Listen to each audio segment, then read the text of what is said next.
జై శ్రీరామ్. నేను మీ భాస్కర్. అయితే ఆకువీడులో జరిగిన ప్రతి సంఘటనల గురించి మహాసేన రాజేష్ అన్న అయితే ప్రతిరోజు వీడియోలు అయితే పెట్టడం జరుగుతున్నది.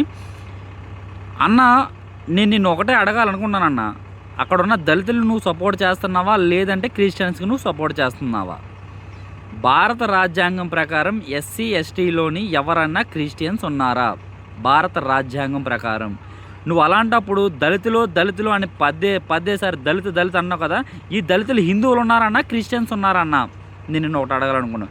అయినా అక్కడ జరిగింది రెండు పార్టీల మధ్య కాదన్నా, అమాయకపు హిందువుల మీద దళిత అనే ముసుగేసుకొని కొంతమంది క్రిస్టియన్స్ రాళ్లతోని, కత్తులతోని, మేకులతోని అనేది ఒక రామాలయం విషయంలోనే అత్యంత దారుణంగా ప్రవర్తించారన్న.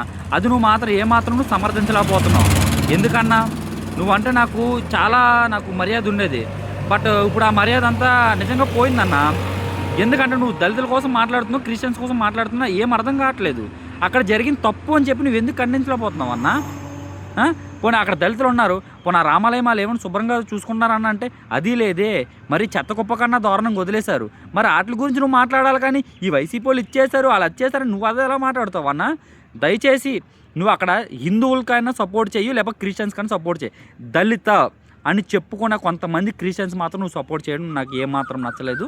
జై శ్రీరామ్. భారత్ మాతాకి జై.